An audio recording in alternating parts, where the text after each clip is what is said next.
Hi, this is to give you a quick overview of how I went about planning a unit with the 5th grade team at Anza using DefinedStem. The first thing I did when the team gets together is to let them decide on what kind of standards they're going to use, whether they want to use their current standards or the next generation science standards. The team decided they wanted to use their next generation science standards so they can continue to use the unit in the years to come. Then the focus was, all right, so do you want to focus on the physical, earth, or life sciences within the next generation standards? And the team came to the conclusion that they wanted to focus on life science. So then the next thing we did is we went to the next generation science standard, looked at the life science categories, processed through each one, and began our selection. So at the next generation science standards, what we did was we went through and we selected 5th grade, we selected life sciences, and we processed through each one of these categories, and the team decided that they wanted to do ecosystems, interactions, energy, and dynamics. And so we went through and we processed through and we thought that how could we design a unit using these standards.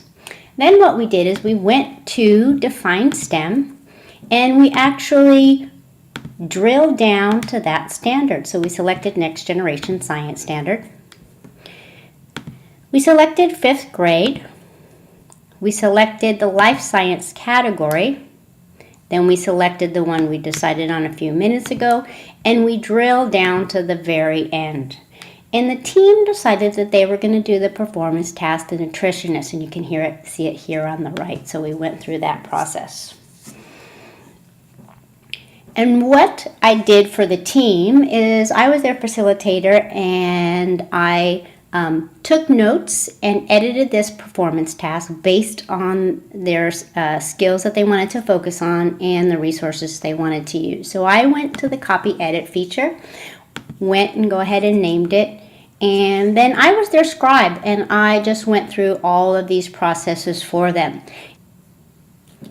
As I was processing through the wordsmithing for the team based on what they wanted me to write, the team began to do additional searches. For example, they went to YouTube and found videos.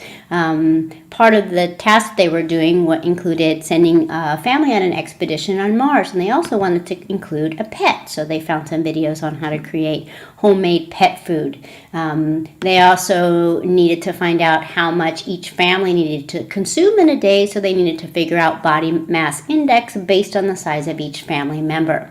They also went to Discovery Education and found a wonderful video on health bites, and it has everything from portion control to appropriate nutrition, sugary foods, things like that. So they included that in their video. In their unit. In the meantime, as they were gathering resources, I continued to add the resources that they found to the unit we were developing. They decided that they were going to do a podcast in their unit, and so we used one of the products that was already embedded within this DefinedStem performance task, and then you can see here that we added all of the items that they came up with. And once we finished, what I was able to do for the team, since I was their scribe, is that I was able to go and email them the link to the performance task that we just created. So here's the nutritionist for Anza. So I went to the share feature. This link on the bottom, I was able to email all 3 of the team members, and once they got that link, they saved it in their task center, and now they have their performance task ready to modify and edit as they look at it more closely. The whole process took us about 1 hour and 45 minutes. It was a wonderful experience, and I believe that the team felt that they really had a productive planning session.